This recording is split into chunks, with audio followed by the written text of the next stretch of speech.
if you look at initial access, how threat actors are getting in, 65% of it is tied to identity-based tactics. So social engineering, phishing, brute force. These are all identity-based tactics, and they show up every day. Just one recent example from a Unit 42 IR investigation that my team is working on right now. Started with a phish. Phishing is very, very popular. That's not going away anytime soon. The threat actor landed on a typical user workstation. They used a tactic to sniff traffic, to grab a service account. That service account had domain admin. From there, they pivot to the domain controller. They pivoted to the VMware ESXi server. They deleted the Active Directory environment. They blew away the ESXi environment, and they shut that company down. This is so common. We see it every day. Think about that's the way it works now, and think about how much faster this happens when frontier AI is in the hands of the adversary. And speaking of faster, speed. Every year in our IR investigations, we track how quickly attacks happen. A couple of years ago, we had the average time from when the adversary gets in to when they steal data or when they exfiltrate. It was about 9 or 10 days. Last year, that dropped to 72 minutes. And from the year prior, that's 4 times faster.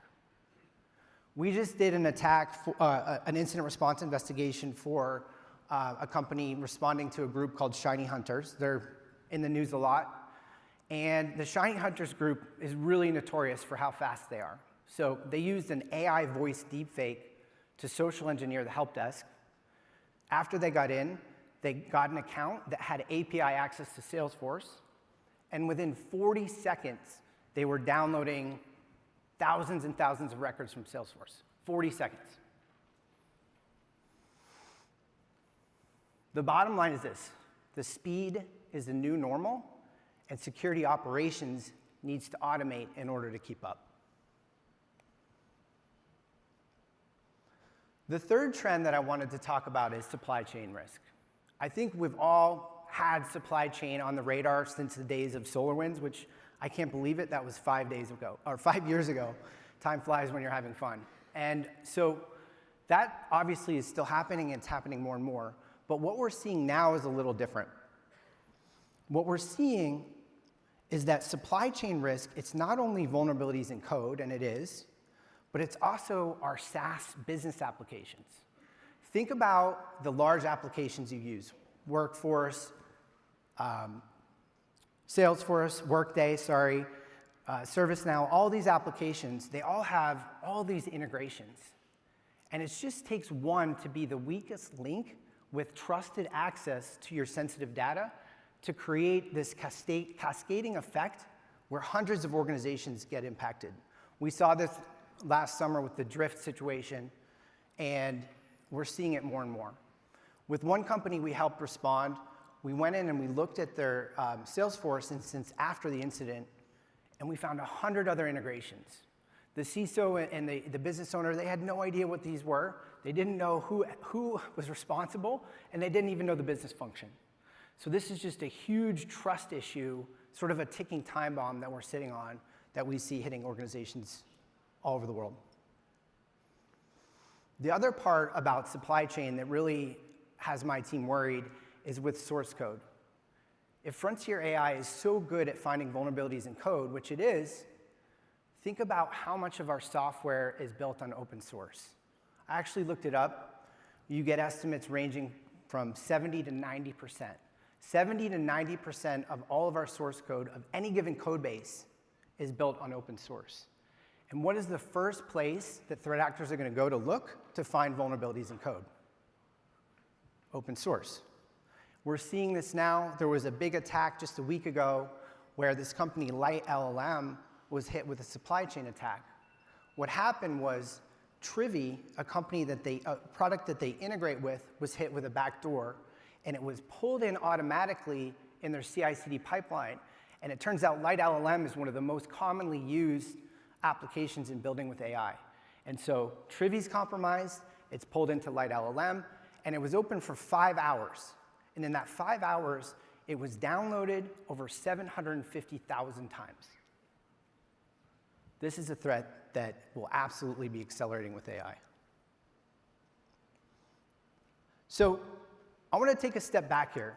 We're talking about threat, but what goes wrong on the company side? And we see that too. We see 3 common themes that show up time and time again. The first is identity. Time and again, there is too much trust, too much privilege. There's cached local admin. There's cloud accounts that are so over-provisioned. There's no segmentation. An attacker has no problem going from an endpoint to a sensitive system that account should not be able to access, right? You all know this so well. We see it all the time. The second is visibility gaps. In almost every forensic investigation that my team does, we find the evidence of what happened in the logs. We find the initial access. We find the data exfiltration. It's all there to recreate. It's in the logs that the company is generating. The problem is the company does not have that information operationalized in the SOC. They're blind. And the third is environmental complexity. Think for a moment about your IT environment. Think about your security environment. How much of it is built up over time with layer after layer of application, where old things aren't retired, where security tools are just added on, and then IT and security, we're expected to manage all of this and make sure we do it flawlessly. It just doesn't work. And so in over 80% of Unit 42 IR cases, it's inconsistent coverage and gaps that lead to these incidents. We've been talking a lot about what we're seeing on, I'd say, the defender side. On the incident response side, you might call it the blue team side. I think that's a great perspective, but I think it's actually really, really valuable to get the attacker's view, the red team perspective. And there's nobody better to do that than my colleague, Shay. Shay leads Unit 42's red team. He has been doing this his whole career, hacking into some of the most secure organizations on Earth. And I would love to have him come out here and give you his perspective from what happens from attacker's view. Shay, come on out.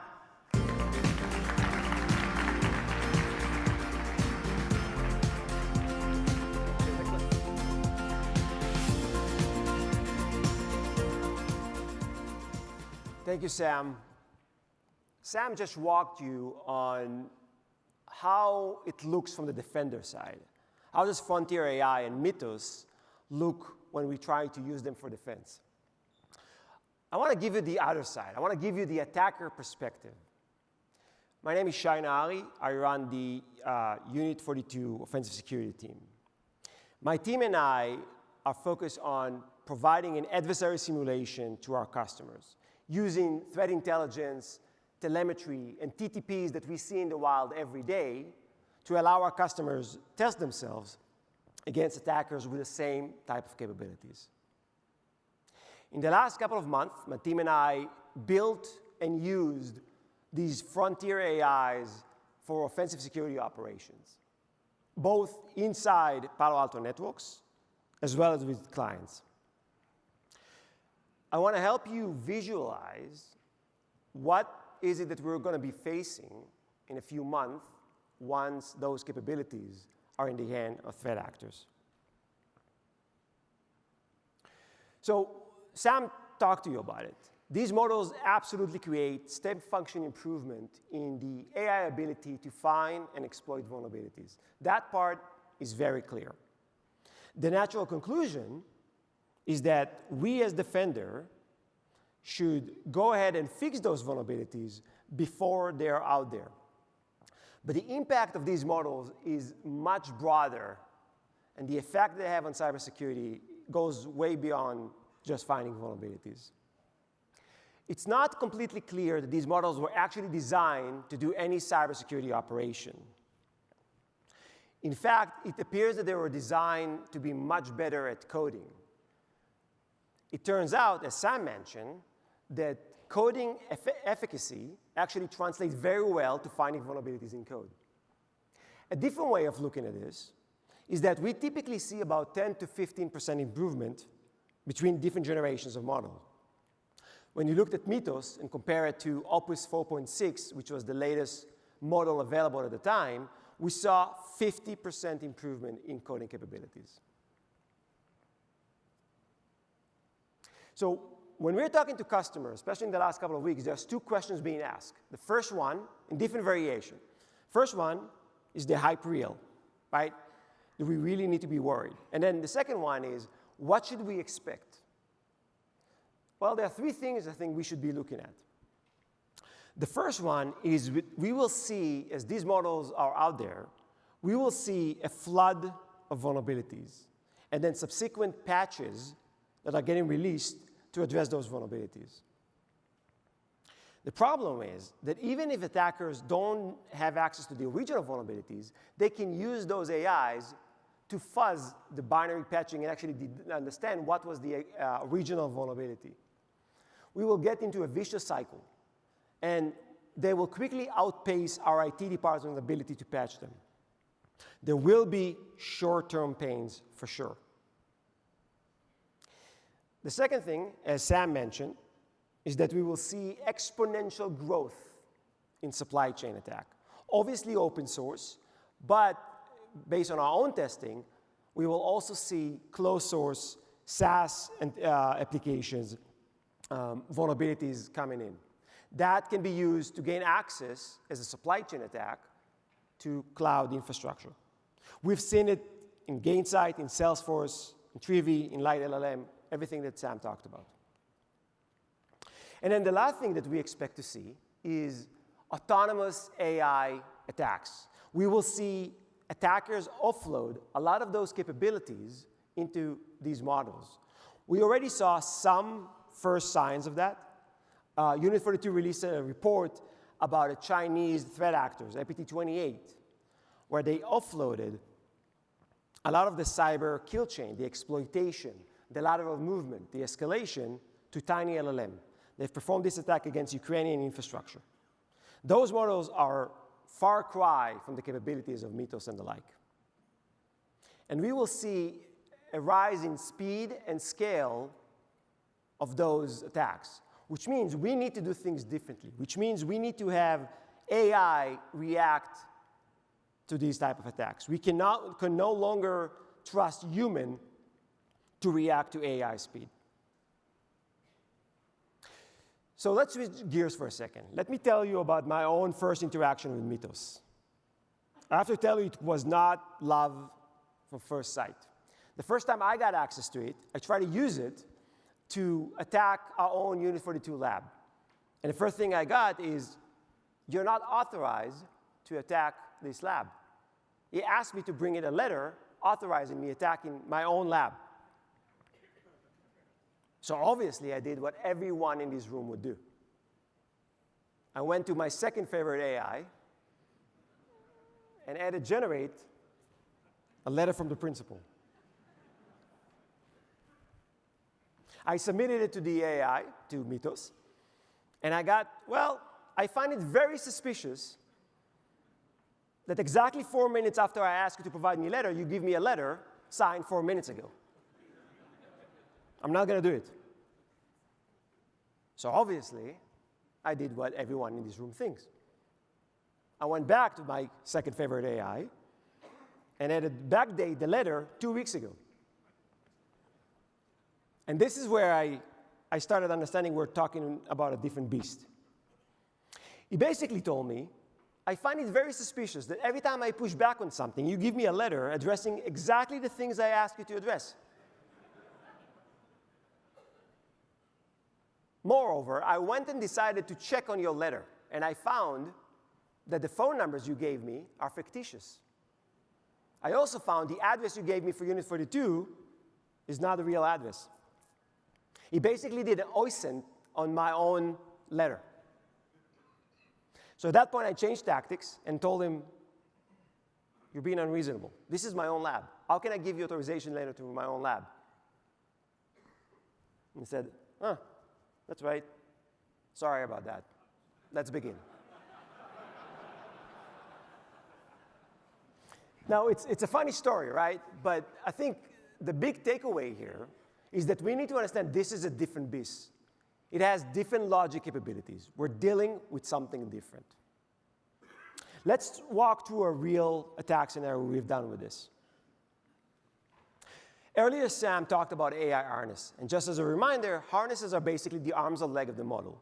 They're used by us to provide guardrails and enrich the models with very specific type of TTPs and capabilities. They allow us to create more deterministic nature and have a repeatable process to the type of attacks.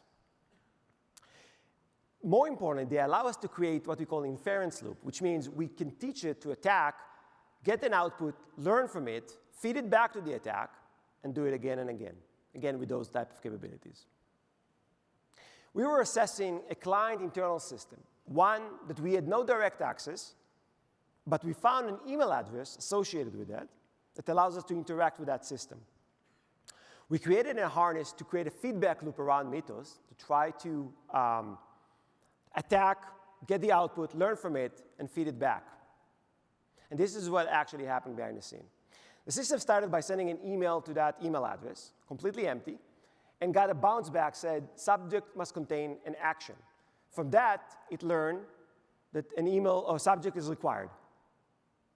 Different iterations later, he sent a subject with empty body, it got a bounce back saying, an employee ID is missing.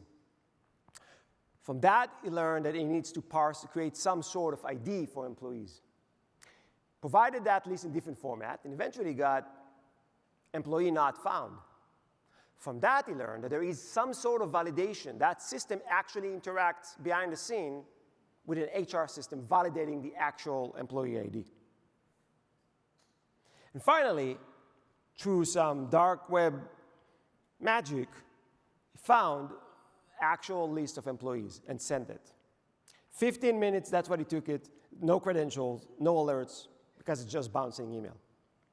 What actually happened behind the scene is it triggered a Salesforce ticket to offboard the employee.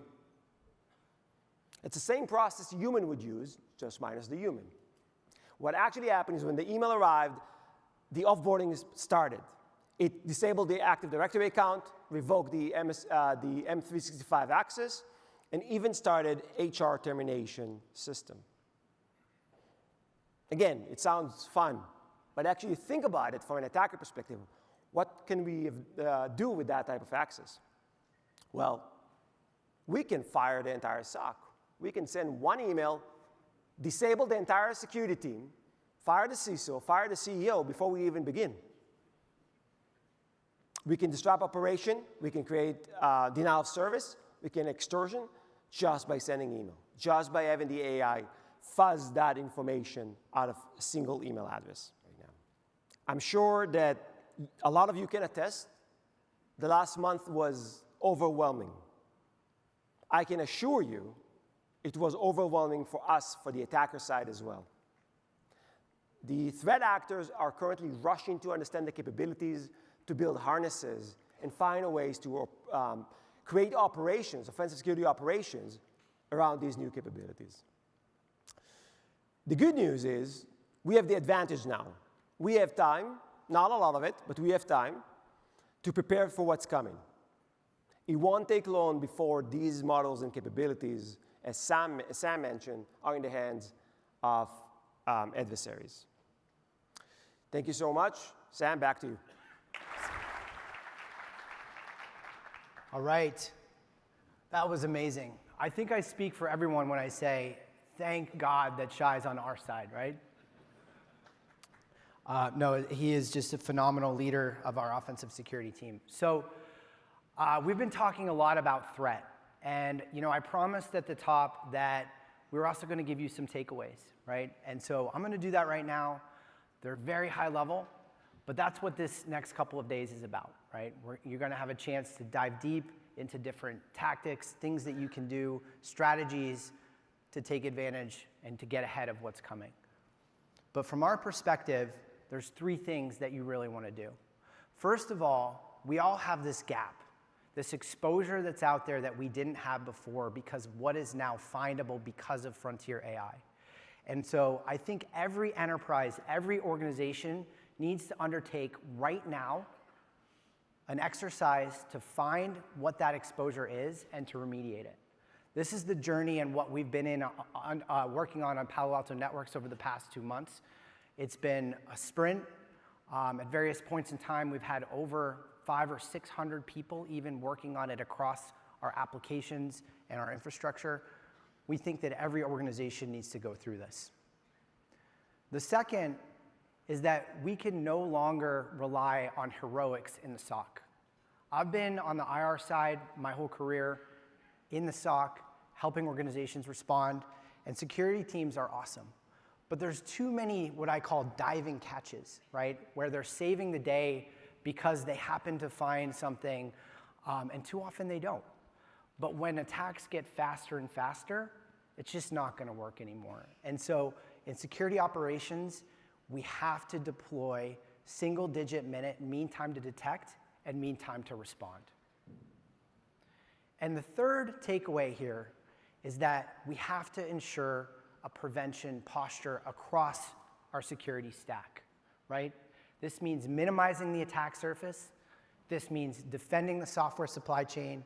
This means constraining the blast radius, so even in an assumed breach scenario, attackers can't get off that initial access endpoint. And last, but certainly not least, it's securing every identity, machine, AI, human, so they have the right level of access at the right time. So I want to thank you very much. This has been a pivotal moment. The scale of this challenge is real, but I'm confident in our ability to solve it. Thank you so much for being here with us.